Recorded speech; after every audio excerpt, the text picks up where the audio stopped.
আসসালামু আলাইকুম গাইস, আজকে চলে আসছি টাকি মাছ ভুনা নিয়ে। আমাদের দক্ষিণাঞ্চলে টাকি মাছটাকে আসলে মাঝখানের কাঁটাটা ফেলে কিভাবে রান্না করে সেইটা আপনাদের সাথে আজকে শেয়ার করব। তো আমি পুরো প্রসেসিংটাই আপনাদেরকে দেখিয়ে দিব। মাঝখানে কাঁটাটা কিভাবে ফেলবেন সেটা আসলে আমি আপনাদেরকে ভিডিওতে দেখিয়ে দিব। ভিডিওটা না টেনে দেখতে থাকেন।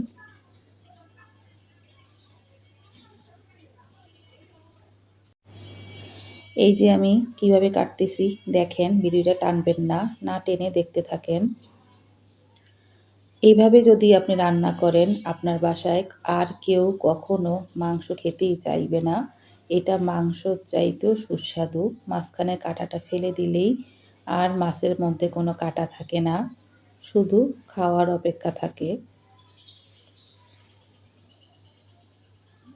তো এই যে মাঝখানের কাঁটাটা আমি ফেলতেছি, আবার মাথাগুলো রেখে দিচ্ছি। এগুলো দিয়ে কিন্তু আমি ভর্তা তৈরি করব। সেই রেসিপিটাও আপনাদের সাথে আমি শেয়ার করব। তো দেখতে থাকেন কিভাবে আসলে আমি মাছটা কাটি। এই যে মাঝখানের কাঁটাটা আমি ফেলে দিচ্ছি। যখন এই মাছের কাঁটাটা দিয়ে, মাছের মাথাগুলো দিয়ে দুর্দান্ত ভর্তা হয়। যারা টাকি মাছ খান তারা জানেন। তো আমাদের দক্ষিণাঞ্চলের মানুষ টাকি মাছ বলে না, ওরা চ্যাং মাছ বলে। তো আমি এর আগে একটা ভিডিও শেয়ার করছিলাম টাকি মাছ ভাজা নিয়ে। তো এবার আমি দেখাবো টাকি মাছ ভুনা নিয়ে। এই যে এখন মাঝখানের কাঁটাটা ফেলে দেওয়ার পর আমি ছোট ছোট করে মাছের টুকরা দিয়ে নিচ্ছি। মাছের টুকরা দেওয়ার পর আমি এগুলাকে লবণ দিয়ে আবার ধুবো। তাহলে আর আস্তে আস্তে গন্ধ থাকবে না, আর পিছিল পিছিল যে ভাবটা ওইটাও থাকবে না।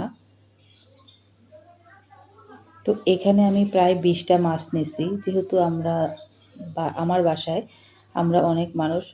তো এখানে আসলে কাঁটাগুলা মাথাগুলা ফেলে দেওয়ার পর শুধু মাছটা বেশি একটা থাকে না। তো এই হলো আমার কাটার প্রসেসিং। তো আমি এখানে লবণ পানি দিয়ে ধুয়ে টুয়ে দেওয়ার পরে এখন আমি চুলায় একটা কড়াই বসিয়ে দিছি। তো এখানে আমি পেঁয়াজ কাঁচামরিচ দিছি, একটু হালকা ব্রাউন কালার করার পরে আমি হলুদ মরিচের গুঁড়া, জিরা ধনিয়ার গুঁড়া আর লবণ স্বাদ মতো দিয়ে আদা রসুন পেস্টও দিছি। দিয়ে আমি এখন মশলাটাকে কষিয়ে নিব। মশলাটা যত বেশি আপনি কষাবেন তত বেশি আপনার ভালো লাগবে খেতে, কারণ মশলার গন্ধটা মরে গেলেই ভালো লাগে। এখানে আমি একটু দারচিনি এলাচি লং দিয়ে যে গরম মশলাটা আমরা বাসায় সচরাচর খেয়ে থাকি ওইটার গুঁড়াও ইউজ করছি। মাছের মধ্যে একটু গরম মশলা দিলে ভালোই লাগে খেতে। তো এখানে আসলে মাছটা কেটে নেওয়ার পরে আমি এখানে টমেটো কেটে নিছি ছোট ছোট করে। আমার মশলাটাও প্রায় কষানো হয়ে গেছে। এখন আমি মাছ আর টমেটো একসাথে করে দিয়ে দিব, আর দেওয়ার পরে কিছুক্ষণ কষিয়ে নেব ঢেকে ঢেকে। তাহলে মশলাটা মাছের মধ্যে ভালো মতো লেগে যাবে আর স্বাদটাও দ্বিগুণ হবে। কারণ এই মাছটা তো আমি কাটা ফেলে দিছি, আর এই মাছটার মধ্যে এখন সম্পূর্ণ মশলাটা ঢুকে যাবে। এটা দুর্দান্ত একটা তরকারি। এইটা থাকলে বাসায় আপনার বা রান্না করে খেলে আপনি আর দ্বিতীয়বার বলতে হবে না যে মাছ খাবো না। যে কেউ এই মাছটা অনায়াসে মজা করেই খেয়ে নেবে। গরম ভাতের সাথে হলে তো কোনো কথাই নাই। তো এখানে আসলে আমি ঢেকেই রান্না করব, যেহেতু আমার মাছের মধ্যে আমি মশলাটা পুরো ওইটা ঢুকতে হবে। আর এখানে মাছটা দেখেন আপনারা, যতক্ষণ আপনি কষাবেন ততক্ষণ পর্যন্ত ঝোল বের হইতে থাকবে। আপনার যত বেশি কষাবেন আর যতক্ষণ কষাবেন যতক্ষণ ঝোল বের হইতে থাকবে আপনি কষাইতে থাকবেন। কারণ এই মাছটা ভাঙবে না। এই মাছটা এমনিতে একটু শক্ত মাছ, যেহেতু আমরা আস্ত ভাজার সময় ছেঁচে রান্না করি, সেহেতু এই মাছটা ভাঙে না তেমন। তবে আস্তে আস্তে নাড়াচাড়া করবেন, বেশি জোরে জোরে নাড়াচাড়া করলে তো অবশ্যই ভেঙে যাবে। তো এটা যতক্ষণ আমি ঝোল বের হবে ততক্ষণ পর্যন্ত কষাবো মাংসের মতো করে। যখন এটা ঝোল বের হওয়া শেষ হবে তখন আমি এখানে পানি অ্যাড করব। তো এখানে আসলে আমার প্রায় রান্নাটার কষানো হয়ে আসতেছে। এই যে এখন দেখতেছেন যে প্রায় আমার কষানো হয়ে গেছে, কারণ এখানে আর বেশি পানি আসতেছে না। এই মাছের রান্নাটার সিস্টেমটাই হলো আপু বা ভাইয়া যেই দেখছেন, রান্নাটার নিয়মই হলো আপনার মাংসের মতো করে মানে ঢেকে ঢেকে কষিয়ে কষিয়ে আপনি রান্না করবেন।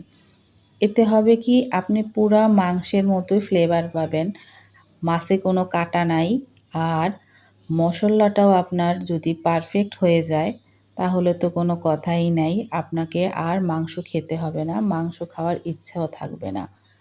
তো এখানে যে আমি পানিটা ইউজ করছি এটা কিন্তু আমি গরম পানি ব্যবহার করছি। তার কারণ হলো মাছটা যেহেতু কষাতে কষাতেই প্রায় হয়ে আসছে, তো এখানে আমাকে বেশি আর চুলায় না রাখতে হবে না, নাড়তে হবে না। এজন্য আমি এখানে গরম পানি ইউজ করলে হয় কি আপনার রান্নাটা তাড়াতাড়ি হয়ে যায় আর খেতেও ভালো লাগে। আর আমার ম্যাক্সিমাম রান্নায় বা আমি বাসায় যাই রান্না করি সেখানে সব জায়গায় গরম পানি ব্যবহার করি। আর আমার কাছে মনে হয় গরম পানি দিয়ে রান্না করলে সেটা খেতে ভালো লাগে। তো এখানে আমার মাছ হয়ে গেছে, যেহেতু আমি অল্প ঝোল দিছি। এখন ধনিয়া পাতা দিয়ে দিলাম। আমার রান্না কমপ্লিট। যদি আমার রান্না ভালো লাগে তবে অবশ্যই আমার চ্যানেলটাকে সাবস্ক্রাইব করবেন। আল্লাহ হাফেজ। কমেন্ট করে জানাবেন কে কে আমার রান্নাটা ট্রাই করছেন।